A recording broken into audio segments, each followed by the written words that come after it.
एक राजा के 3 प्रश्न, ईश्वर एक है कि अनेक है, तो रहता कहां है, मिलता कैसे है, तीसरा करता क्या है। राजा ने बड़े बड़े विद्वानों से पूछा 3 ही प्रश्न, ईश्वर एक है कि अनेक, रहता कहां है, मिलता कैसे है, और वो करता क्या है। लोगों ने अपने अपने तरह से उत्तर दिए, राजा संतुष्ट नहीं हुआ।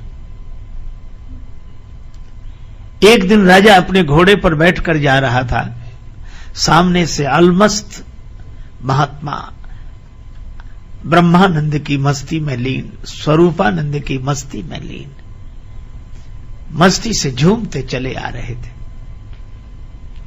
इसने महात्मा को देखा तो वही प्रश्न किया कि ईश्वर एक है कि अनेक, रहता कहां है, मिलता कैसे है, और करता क्या है। महात्मा उसी मस्ती में बोले कि यह कोई पूछने का ढंग है, तुम घोड़े पर बैठे हो, हम रास्ते में खड़े हैं, अरे पहले कहीं ठहरा,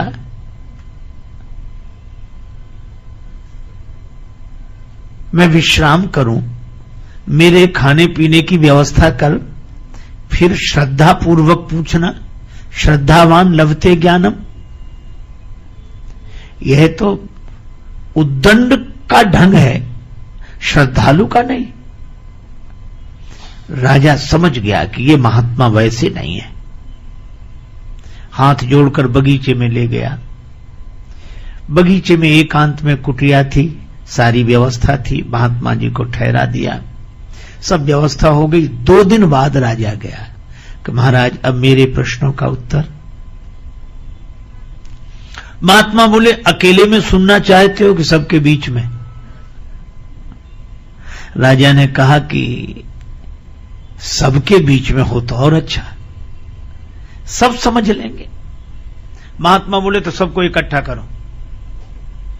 महाराज तो ये आज 1-2 दिन में तो सब इकट्ठे नहीं हो पाएंगे, हम सूचना करेंगे और तब धीरे धीरे धीरे सब लोग इकट्ठे होंगे। महात्मा ने कहा तो हमें भी कोई जल्दी नहीं है, आराम से इकट्ठा कर लो सबको, और जब सब इकट्ठे हो जाएंगे तभी हम उत्तर देंगे। लेकिन हमारे पास अब मत आना, जब जिस दिन लोग इकट्ठे हों उसी दिन आना, और हम आराम से रहेंगे। राजा चला गया। 1 महीने बाद की तिथि निश्चित हुई। उस दिन दरबार में सभी लोग एकत्रित होंगे, महात्मा प्रश्नों का उत्तर देंगे। राजा ने आना बंद कर दिया। महात्मा अपना बगीचे में भगवान का ध्यान करें, पूजा पाठ करें, मस्ती से आत्मचिंतन करें, आनंद से रहें।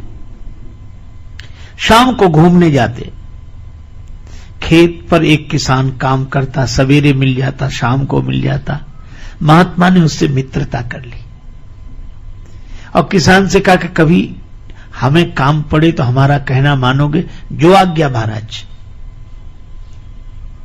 अब 3 दिन बचे उस तिथि में। महात्मा ने किसान से कहा कि हमें जरूरी काम अब आ गया है, कल तक बता देंगे। महाराज बताओ, बता देंगे। अब जब 2 दिन बचे तो महात्मा ने कहा कि अब बताएं। हाँ, अच्छा कल बताएंगे। अच्छा ठीक है। 1 दिन बचा तो महात्मा ने कहा कि तुम महात्मा बन जाओ। अरे बोले महाराज हमारा परिवार घर बार, हम ऐसे कैसे। महात्मा बोले वैसे नहीं, महात्मा होने के लिए नहीं कह रहे हैं, महात्मा बनने के लिए कह रहे हैं। सचमुच होना तो कठिन है, साधु होना कठिन है, चढ़ना पेड़ खजूर, चढ़े तो चाखे प्रेम रस, गिरे तो चकना चूर। होना कठिन है, पर बनने में क्या कठिनाई। तो बोला महाराज, महात्मा बोले 1 दिन के लिए बन जाओ। ठीक है महाराज, सिर मुड़ा लेते हैं, आपकी तरह कपड़ा पहन लेते हैं और महात्मा बोले एक शर्त और, क्या? अपना लिबास हमें दे दो, हम किसान बने तो महात्मा बनो। अच्छा महाराज यही भी, अब महात्मा बन गए किसान, बड़ी बड़ी दाढ़ी बाल और किसान के कपड़े पहने, महात्मा के सामने हाथ जोड़े और किसान बन गया महात्मा। महात्मा बोले डरना नहीं, राजा के सामने चलना है। फिर राजा पूजा करेगा, आरती करेगा, प्रणाम करेगा, तुम डरना नहीं। वो बोला महाराज ये तो सब ठीक, लेकिन राजा साहब जब प्रश्न करेंगे सिंहासन पर बिठा के तब? महात्मा बोले हम तो साथ में हैं, कह देना ये तो हमारा घास छीलने वाला जवाब दे देगा, फिर हम जवाब दे देंगे। हाँ ये ठीक है। महात्मा गए, अब वेश से वो साधु दिखे, अब राजा को संदेह हो, लेकिन अब क्या करे? प्रणाम किया, पूजा की और आरती। महाराज विराजे ऊंचे आसन पर, महात्मा के वेश में किसान था वो बैठा और महात्मा किसान के वेश में नीचे बैठे, सिर झुकाए। राजा ने कहा कि महाराज हमारे 3 प्रश्न हैं, आपने कहा था हम उत्तर देंगे। हां बोलो। पहली बात, ईश्वर एक है कि अनेक? दूसरी बात, वो रहता कहां है, मिलता कैसे है? तीसरी बात, वो करता क्या है? वो किसान तो पहले से पढ़ा हुआ था, कहने लगा राजा साहब क्या साधारण सवाल पूछे हैं, इन प्रश्नों का उत्तर तो हमारा घास छीलने वाला किसान दे देगा। राजा को लगा कि इतना सब आयोजन किया और ये कहते किसान दे देगा, पर महात्मा बैठे थे किसान के रूप में, कहने लगे हाँ राजा साहब पूछो, मैं उत्तर दूंगा, गुरुजी ने हमें सब बता दिया, मैं उत्तर दूंगा, पूछो। अच्छा चलो भाई किसान तुम ही बताओ। राजा ने कहा कि वह ईश्वर एक है कि अनेक? किसान ने कहा कि राजा साहब मैं बिना पढ़ा लिखा किसान और आप पढ़ाई लिखाई के सवाल पूछते हो, कोई एक है कि अनेक है, तो फिर निर्णय कैसे हो? एक काम करो राजा साहब, आप कुछ मणियां मंगा लो, ठीक है, गिनना आप, फैसला हम करेंगे। राजा बोला ये ठीक है। एक थाल में मणियां आ गई, अब राजा ने गिनना शुरू किया, एक मणि उठाई और एक मणि उठाकर राजा बोला एक। किसान ने कहा बिल्कुल ठीक, रख दो, रख दी। अब दूसरी मणि उठाई, राजा बोला 2। किसान के रूप में महात्मा थे, वो बोले झूठ बोलते हो, देखो हाथ में 2 है कि 1?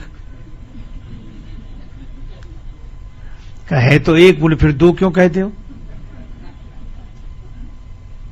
महाराज लिखा है ऐसा। अरे लिखा है पर देख देख कर दिखने में 1 है कि नहीं? अच्छा वैसे 1 है? बोले हाँ है तो 1 ही। बोले फिर 2 क्यों बोलते हो? अब उसने कहा गिनती मुश्किल हो जाएगी।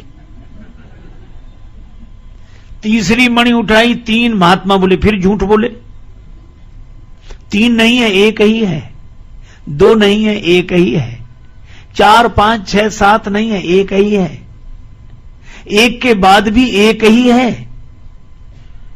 लेकिन वह 1 ही जब दूसरी बार किसी के अनुभव में आया तो 2 हो गया, तीसरी बार किसी के अनुभव में आया तो 3 हो गया, चौथी बार किसी के अनुभव में आया तो 4 हो गया, 5वीं बार किसी के अनुभव में आया तो 5 हो गया, पर वह है 1 ही, 1 ही, 1 ही। राजा सोचे कि बात तो ठीक कह रहे हैं और दिखाई भी 1 ही दे रही है, हम चाहे 2 कहें चाहे 3 कहें, है तो 1 ही। और महात्मा बोले जरा 1 के पहले गिनो, तो 1 के पहले तो 0 है, तो कहा 1 के पहले भी 1 है और 1 के बाद भी 1 है और बीच में भी 1 ही है। इसी तरह परमात्मा 1 ही है, पर दूसरी बार किसी को मिला तो 2 हो गया, तीसरी बार किसी को मिला तो 3 हो गया, चौथी बार किसी को मिला तो 4, 5वीं बार किसी को मिला तो 5। पर वह एक है, एक है, एक है, एक के पहले भी वही एक है और एक के बाद भी वही एक है और बीच में भी वही एक है। राजा ने तो हाथ जोड़ लिए कि महाराज ऐसा समाधान नहीं सुना, न कोई चौपाई, न दोहा, न श्लोक, न कोई ग्रंथ, किसी का प्रमाण नहीं। और गिनने की सही बात है, हम देखते हैं तो एक ही दिखता है। ये 2, 3, 4 तो हमें सिखा दिया गया है, पढ़ा दिया गया है। अगर ये सीखी हुई पढ़ाई छोड़कर देखें तो एक ही है। बड़ा सुंदर उत्तर दिया महाराज, हम मान गए कि ईश्वर एक है, एक है, एक। अच्छा एक बात बताओ, रहता कहां है, मिलता कैसे? महात्मा बोले तुम कठिन कठिन सवाल पूछते हो, खिलाते पिलाते कुछ हो नहीं। तो महाराज क्या, दूध मंगाओ। एक कटोरे में दूध आ गया। अब वो महात्मा दूध तो पिए नहीं, दूध में उंगली घुमावे ऐसे। अरे ये दूध में उंगली क्यों घुमा रहे हो? महात्मा बोले सुना है इस दूध में घी रहता है, तो हम सोचते हैं घी निकाल कर खा लें। राजा बोला आप भी पागलों जैसी बातें करते हैं, दूध तो रहता है पर ऐसे थोड़ा ही मिलता है। कैसे मिलता है? और दूध को जमाना पड़ता है, दही बनाना पड़ता है, फिर मंथन करना पड़ता है, फिर मक्खन निकलता है, फिर आग में तपाना पड़ता है, तब घी मिलता है दूध में ही। पर बातों से नहीं मिलता है, उसकी विधि है, उसका पालन करने से मिलता है। महात्मा ने कटोरा रख दिया, दूध पी लो का, दूध नहीं पीना, तुम्हारे प्रश्न का उत्तर देना था। तुम कहते हो रहता कहां है और मिलता कैसे है? जैसे दूध में घी रहता है, इसी तरह परमात्मा तुम्ही में समाया हुआ है, तुम्ही में समाया हुआ है, लेकिन वह बातों से नहीं मिलता, उसकी विधि है। पहले निष्ठा जमानी पड़ती है, फिर विचार की मथानी से उसे मथना पड़ता है, तब वैराग्य का मक्खन निकलता है, फिर तपस्या की अग्नि में तपाते हैं, तब घी प्रकट होता है। वह इसी तरह वह परमात्मा तुम्हारे भीतर से ही प्रकट हो जाएगा, पर उसकी विधि है। राजा बोला कमाल का, ऐसा उत्तर नहीं सुना। अच्छा एक अंतिम सवाल, करता क्या है? महात्मा बोले कि अब एक बात बताओ, तुम सवाल पूछ रहे हो, मैं उत्तर दे रहा हूं, तो तुम हमारे गुरु हो कि हम तुम्हारे गुरु? राजा बोला गुरु तो आप ही हो। महात्मा बोले फिर ये कोई ढंग है कि तुम सिंहासन पर राजा बने बैठे रहो, हम नीचे बैठे रहे? फिर उतरो नीचे। राजा नीचे उतरा और किसान के रूप में महात्मा सिंहासन पर जाकर बैठ गए। अब राजा नीचे बैठा, कुछ उत्तर पाने के लिए महात्मा बोले ही नहीं, तो कहा कि महाराज आपने उत्तर नहीं दिया। किसान बोला यही करता है, राजा को किसान की जगह बिठा देता है, किसान को राजा की जगह बिठा देता है, बड़ों को छोटा बना देना, छोटे को बड़ा बना देना, यही उसका काम है, रोज यही करता रहता है। मसकई करई विरंज प्रभु अजहि मसकते हीन। सचमुच उस परमात्मा की अद्भुत लीला है। और यही बात है कि अपने भीतर परमात्मा का अनुभव करना, अपने से अभिन्न उस परमात्मा को जानना, अपने आप को मिटा देना, उसको पा लेना है। बेखुदी छा जाए इतनी कि दिल से मिट जाए खुदी, बेखुदी छा जाए इतनी कि दिल से मिट जाए खुदी, और उनसे मिलने का तरीका खुद के खो जाने में है। उनसे मिलने का तरीका खुद के खो जाने में है। यह फिर पूर्णता का अनुभव, अपने आप को जानकर पूर्णता में स्थित हो जाना ज्ञान है। अपने आप को जाने और मानने का मन हो तो भगवान को माने।